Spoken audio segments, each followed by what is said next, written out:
दोस्तों आज की इस वीडियो में मैं लेकर आया हूँ सिंगल फिलर। और वो भी जो है सिंगल फिलर जो किस पे बेस्ड है, तो यहाँ पे जितने भी क्वेश्चन होंगे वो सब्जेक्ट, वर्ब और एग्रीमेंट पे बेस्ड है। ठीक है। और इससे एग्ज़ाम में आपको 3 से 4 मार्क्स ज़रूर आते ही आते हैं ना। एग्ज़ाम में आपको यहाँ से 3 से 4 मार्क्स ज़रूर दिलाते हैं। तो आप इस तरह के क्वेश्चन को आप ज़रूर करके जाइएगा एग्ज़ाम में। ठीक है। तो चलिए शुरू करेंगे। फर्स्ट क्वेश्चन पे आते हैं। फर्स्ट क्वेश्चन क्या है, आइदर ही और आई डैश गिल्टी। अब यहाँ पे दो ऑप्शन आपको दिख रहे होंगे, एम और इज़। यहाँ पे कौन सा आप फिल करेंगे। केस ध्यान रखिएगा, केस को याद रखिएगा कि आइदर ही, आइदर और वाला केस याद रखिएगा। ठीक है, मैं फिर से यहाँ से लिख देता हूँ।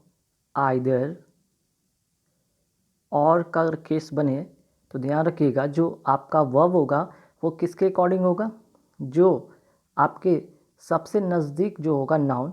ठीक है, वर्ब के जो सबसे नज़दीक होगा नाउन उसी के अकॉर्डिंग होगा, है ना। तो या तो इसको ऐसे भी समझ सकते कि और के बाद जो सब्जेक्ट आएगा या जो भी नाउन होगा या प्रोनाउन होगा उसके अकॉर्डिंग यहाँ पे वर्ब सेट होगा।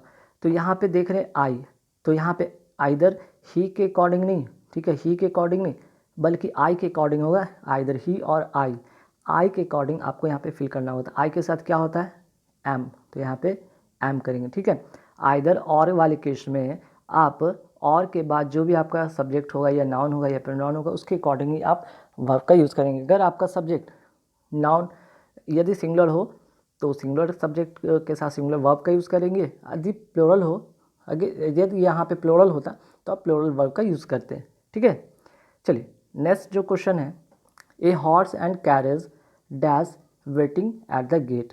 ठीक है, a horse and the carriage dash waiting at the gate पर क्या होगा, यहाँ पे इज होगा या आर होगा। अब आपको ऐसा लग रहा हो कि एंड से, एंड यहाँ पे देख रहे होंगे दो चीज़ दिख रहा होगा आपको, तो आप सीधे आर टिक कर देंगे जो कि गलत हो जाएगा। ठीक है, ध्यान रखिएगा कुछ ऐसे जो नाउन होते हैं जो हमेशा साथ साथ आते हैं, कुछ ऐसे सिंगुलर नाउन होते हैं, ठीक है, जो हमेशा साथ साथ आते हैं। मानो एक नाउन दूसरे का जोड़ा होता है, मीन्स कि पेयर के सेंस में होता है, ये पेयर में होता है। और ऐसे पेयर में अगर ऐसे पेयर वाले अगर आपको कभी भी दिखेगा क्वेश्चन तो आप उसमें क्या करेंगे, सिंगुलर वर्ब का यूज़ करेंगे। ठीक है, सिंगुलर वर्ब का यूज़ करेंगे यानी कि यहाँ पे इज़ आप फिल करेंगे ना। A horse and carriage is waiting at the gate. Clear. ऐसे कभी भी पेयर में अगर आपको पेयर वाले क्वेश्चन मिले तो आप क्या करेंगे, वहाँ पे सिंगुलर वर्ब का यूज़ करेंगे। ठीक है, चलिए नेक्स्ट 2 एंड 2 डैश 4।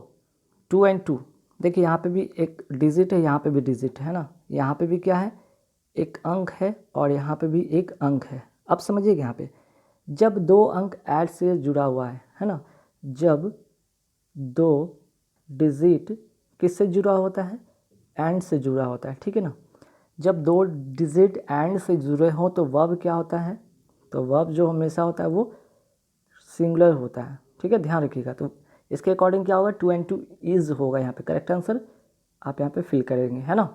चलिए नेक्स्ट क्या है कि it is I who dash done this. ये दोनों क्वेश्चन एक साथ में लिखा हो ताकि आप दोनों का रिलेशन समझ पाएँ। It is they who dash to blame. देखिए यहाँ पे ध्यान रखिएगा जब ऐसे क्लॉज, यहाँ पे ध्यान रखिए ऐसे क्लॉज का सब्जेक्ट जो रिलेटिव प्रोनाउन हो, ठीक है, यदि ऐसे क्लॉज का सब्जेक्ट जिसका रिलेटिव प्रोनाउन हो, ठीक है, रिलेटिव प्रोनाउन हो, जैसे यहाँ पे देख सकते हैं हु है, यहाँ पे भी क्या है, हु है, ये दोनों क्या है, रिलेटिव प्रोनाउन है। क्या है यहाँ पे, दोनों रिलेटिव प्रोनाउन। तो ध्यान रखिए यहाँ पे भी ये रिलेटिव प्रोनाउन है। ठीक, यदि क्लॉज का सब्जेक्ट कोई रिलेटिव प्रोनाउन हो तो ध्यान रखिएगा क्या होता है, तो उसके पहले जो सब्जेक्ट हो या नाउन हो या प्रोनाउन जो भी हो, ठीक है, उसी के अकॉर्डिंग आप यहाँ पे वर्ब को यूज़ करेंगे। तो हु के पहले यहाँ पे क्या है, आई है ना, हु के पहले यहाँ पे क्या है आपका आई है। आई के साथ हम क्या लगाते हैं, आई के साथ हम लगाते हैं हैव लगाते हैं। ठीक है, तो ये फॉर्मेशन आपका करेक्ट होगा। तो आई के साथ आप हैव करेंगे तो यहाँ पे क्या फिल करेंगे, हैव। ठीक है, सेकंड जो क्वेश्चन है जस्ट लाइक इसी तरह का था, बस रिलेटिव प्रोनाउन बेस नहीं था। तो रिलेटिव प्रोनाउन के पहले देखेंगे यहाँ पे सब्जेक्ट या नाउन या प्रोनाउन के सेंस में क्या यहाँ पे है, तो ये प्लूरल है। दे के साथ हम क्या यूज़ करते हैं, दे के साथ प्लूरल यूज़ करते हैं। प्लूरल जो भी हो, हैव हो, वर हो या फिर आर हो, तो यहाँ पे प्लोरल में आपका यहाँ पे आर दिया हुआ है, तो आप यहाँ पे आर यूज़ करेंगे। ठीक है, क्लियर। चलिए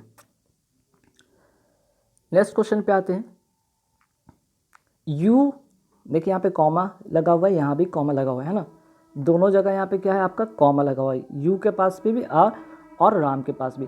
तो ऐसे देखिए, ऐसे सब्जेक्ट जो कि एपोजिशन, ठीक है, ऐसे सब्जेक्ट जो कि एपोजिशन के साथ जुड़े हुए होते हैं, ठीक है, तो ये जो यहाँ पे राम है, ये क्या है, एक एपोजिशन है। ठीक, एपोजिशन जो कि कॉमा के साथ होता है, ठीक है, दो कॉमा के बीच में होता है ना। तो आप क्या करेंगे, वर्ब किसके अकॉर्डिंग करेंगे, राम के अकॉर्डिंग नहीं करेंगे, इसके अकॉर्डिंग नहीं करेंगे, बल्कि यू के अकॉर्डिंग करेंगे। ठीक है, ध्यान रखिएगा, ऐसे कंडीशन में आप क्या करेंगे, सब्जेक्ट के अनुसार ही यहाँ पे आप वर्ब को फिल करेंगे, ना कि जो कॉमा के बीच में अपोजिशन के रूप में यहाँ पे जो सब्जेक्ट के रूप में यहाँ पे या नाउन के रूप में यहाँ राम लिखा उसके अकॉर्डिंग नहीं करेंगे। ठीक है, तो यहाँ पे यू के साथ क्या होता है, आर का यूज होता है, यू के साथ आर का यूज होता है, तो यहाँ पे आप आर लिखेंगे। ठीक है, you Ram are a wicked boy. ठीक है, चलिए नेक्स्ट है कि there dash a boy and a girl there. ठीक है, अब देखिए यहाँ पे ध्यान रखिएगा, ये बहुत इंपॉर्टेंट क्वेश्चन है। ठीक, ये बहुत ही इंपॉर्टेंट क्वेश्चन है, समझिएगा। देयर से शुरू होने वाले सब्जेक्ट के वर्ब उनके असली सब्जेक्ट के अनुसार होता है। तो असली सब्जेक्ट होता है किधर है, तो देयर से शुरू होने के बाद ही ये जो यहाँ पे देख रहे हैं ना, एंड से जो जुड़ा हुआ है, ये बॉय जो है और यहाँ पे एक गर्ल। ठीक है, ये जो है यहाँ पे इसके सब्जेक्ट हैं, ये सब्जेक्ट है, और ये सब्जेक्ट जो है कैसे हैं यहाँ पे, प्लोरल है ना। ये सब्जेक्ट कैसे यहाँ पे प्लोरल है, जैसे कि a boy and a girl, दोनों जो सिंगुलर नाउन है ना, सिंगुलर नाउन के पहले ए लगाया गया, सेपरेट कर दिया गया, इससे पता चला कि दोनों प्लोरल हैं, और प्लोरल के सेंस के अनुसार यहाँ पे आप क्या करेंगे, चूँकि अब आप देयर के अकॉर्डिंग नहीं कर सकते, यहाँ पे जो सब्जेक्ट होता है ये असली जो होता है जो कि लास्ट में होता है, और वहाँ से पता कर पाएंगे कि आप ये सिंगुलर है कि प्लोरल है। तो दो लोग के लिए तो प्लोरल का यूज़ करते हैं, तो हम यहाँ पे आर का यूज़ करेंगे, देयर आर। ठीक है, क्या लिखेंगे, there are a boy and a girl there. ठीक है, चलिए नेक्स्ट है कि he dash not go there, he dash not go there, और दूसरे में भी he dash to go this. देखिए दोनों क्वेश्चन को एक साथ में लिखने के पीछे रीज़न है, यहाँ पर डेयर और डेयर्स का मतलब समझाना है आपको। ठीक है, समझिएगा, यहाँ पे डेयर की अगर हम बात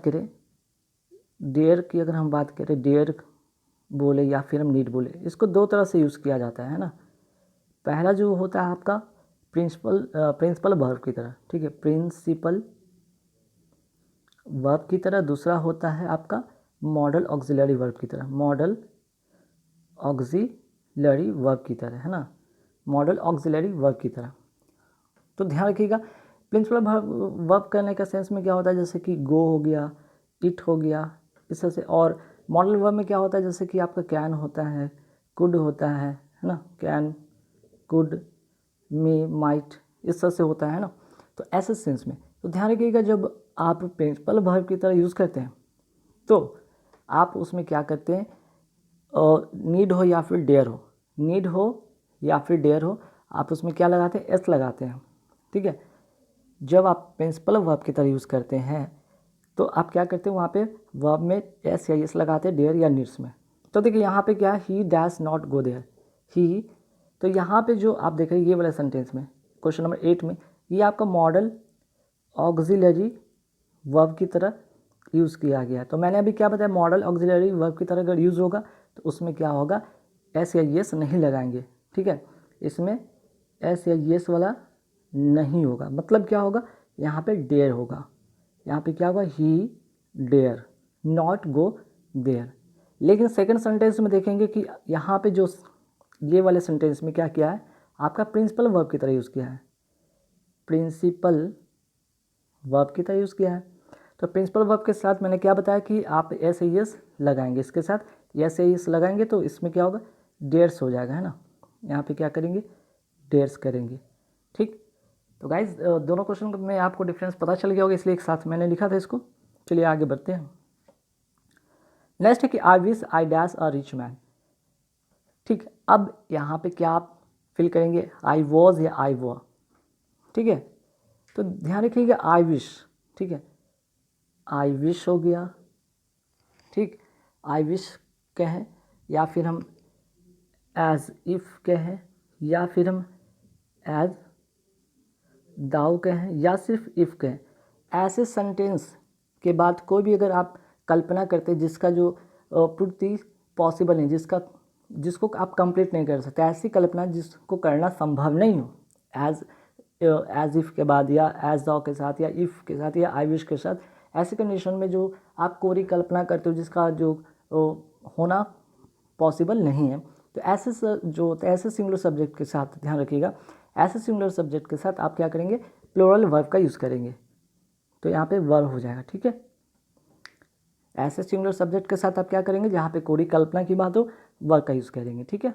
चलिए नेक्स्ट आते हैं क्वेश्चन पे कि time and tide dash for no man. अब देखिए टाइम एंड टाइड, अभी इस तरह का एक क्वेश्चन मैंने बताया था क्वेश्चन नंबर 2 में, ठीक है। इसका क्वेश्चन नंबर आप 2 देखेंगे तो वहाँ पे समझेंगे कि वहाँ पे क्या था, ए हॉर्स एंड कैरेज, ये दोनों एक ही पेयर में लिखा गया, मीन्स कि पेयर फॉर्मेशन में होता है, हमेशा एक साथ आते हैं। तो वैसे कंडीशन में आप क्या करते हैं, वर्ब को सिंगुलर में रखते हैं। लेकिन यहाँ पे टाइम एंड टाइड से क्या पता चल रहा है, दोनों अलग अलग चीज़ें हैं, दोनों अलग अलग चीज़ें हैं। जब दो अलग अलग चीज़ें की बात होता है तो वहाँ पे आप क्या करते हैं, प्लूरल का यूज़ करते हैं। तो प्लूरल के लिए हम क्या करते हैं, वेट का यूज़ करते हैं, WAIT, ठीक है। दो अलग अलग चीज़ के लिए हम वेट का यूज़ करते हैं, ठीक। चलिए the cattle dash grazing in the field, तो कैटल के साथ क्या होता है, कैटल के साथ हम आर का यूज़ करते हैं, ठीक है। तो नोट कर लीजिएगा, बहुत सारे ऐसे वर्ड है जिसके साथ किसके साथ आप आर लगाएंगे, तो पीपल के साथ हो गया, फॉक के साथ हो गया, जेनिटरी के साथ हो गया, कैटल तो अभी जिसमें मेंशन किया हुआ ऑलरेडी, पुलिस हो गया, चिल्ड्रेन हो गया, इन सभी के साथ आप क्या लगाते हैं, हमेशा आर का यूज़ करते हैं, ठीक है। ऐसे वर्ड जो हमेशा प्लूरल फॉर्म में होते हैं और इनके साथ हमेशा प्लूरल के रूप में होते हैं और इनके साथ हमेशा प्लूरल वर्ब का यूज़ होता है, ठीक है। चलिए देखिए either of the roads dash to the railway station, either of, either subject क्या है, आइदर से शुरू हो रहा है, तो इसके साथ जब भी सेंटेंस आइदर से शुरू हो या इधर जिसको कहते हैं, या नीदर से शुरू हो, ठीक है, इच से शुरू हो, एवरी से शुरू हो, मैं लिख देता हूँ ताकि और भी वर्ड याद रखें, एवरी से शुरू हो, वन से हो, फिर आपका एनी वन से हो, एवरी वन से हो, नो वन से हो, समबडी हो, नो बडी हो, है ना, या समवन हो, एज इन सभी के साथ क्या करते हैं, सिंगुलर वर्ब का यूज़ करते हैं, ठीक है। तो ऐसे कंडीशन में हम क्या करेंगे, यहाँ पे गोज़ का यूज़ करेंगे, ठीक है। क्या लिखेंगे यहाँ पे, गोज़ हो जाएगा, ठीक। चलिए नेक्स्ट है slow and steady dash the race, इसमें क्या फिल करेंगे, यहाँ पे slow and steady dash the race. ध्यान रखिएगा ऐसे कंडीशन में आप करेंगे, अभी मैंने बताया तो क्वेश्चन नंबर इसका जस्ट लाइक 2 की तरह है, ठीक है। क्वेश्चन नंबर 2 की तरह है, हमेशा पेयर में आते हैं, जब पेयर वाले फॉर्मेशन में हो तो सिंगुलर वर्ब का यूज़ करते हैं, सिंगुलर वर्ब का यूज़ करते हैं, है ना। तो यहाँ पे क्या हो जाएगा, slow and steady wins the race, ठीक है, विंस द रेस। चलिए ट्रूथ एंड ऑनेस्टी, ठीक है, truth and honesty dash is the policy, एक प्रोवर्स भी कहते हैं इसको, कहावतें भी कहते हैं, हमेशा प्रोवर्स या जो लोकोक्तियाँ या कहावतें कहते हैं उसको हमेशा क्या करते हैं, सिंगुलर फॉर्मेशन में यूज़ करते हैं, सिंगुलर वर्ब की तरह यूज़ करते हैं, ठीक है। तो ट्रूथ एंड ऑनेस्टी, और ये अगर देखा जाए तो हमेशा ये साथ साथ आते हैं और पेयर में आते हैं। तो पेयर के सेंस में अभी मैंने बताया था क्या होगा, सिंगुलर वर्ब का यूज़ करेंगे, मीन्स कि यहाँ पे इज होगा, ठीक है। All dash well that ends well, all dash well that ends well, ये भी प्रोवर्स है ना, ये क्या है, ये भी प्रोवर्स हैं। प्रोवर्स का मतलब होता है कहावतें, कहावतें को हमेशा क्या करते हैं, उनके साथ सिंगुलर वर्ब का यूज़ करते हैं, है ना। तो ऑल इज़ वेल, ठीक है, इसका करेक्ट फॉर्मेशन होगा all is well that ends well, ठीक है। उसी तरह क्वेश्चन नंबर 18 भी वही है, all that glitters dash not gold, all dash glitters is not gold, क्योंकि ये भी एक कहावत है, कहावते को मैंने पता कि सिंगुलर फॉर्मेशन में ही लिखा जाता है, ठीक है। अब यहाँ पे एक बहुत इंपॉर्टेंट चीज़ आप सीखेंगे यहाँ पे। चलिए ये तो हो गया, आगे बढ़ेंगे सवाल पे। देखिए क्वेश्चन नंबर 70 में आता है a lot of work dash to be done, a lot of work dash to be done. Lot of के साथ, ए लॉट ऑफ के साथ हमेशा क्या यूज़ करेंगे, हमेशा यहाँ पे आप सिंगुलर वर्ब का यूज़ करेंगे, ठीक है। ए लॉट ऑफ के साथ हमेशा सिंगुलर वर्ब का यूज़ करेंगे, ध्यान रखिएगा, ठीक है। चलिए क्वेश्चन नंबर 18 हो गया, और 2 क्वेश्चन और भी था इसमें।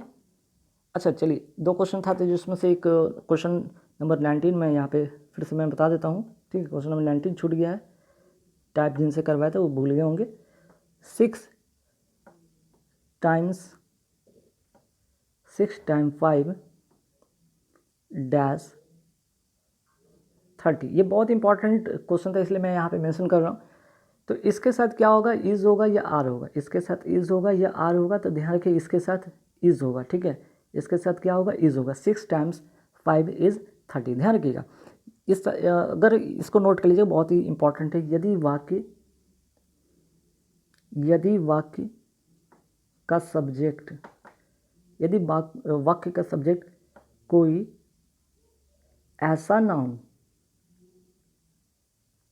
हो जिससे निश्चित, देखिए निश्चित की बात होगी, डेफिनेट की बात होगी, निश्चित दूरी, समय,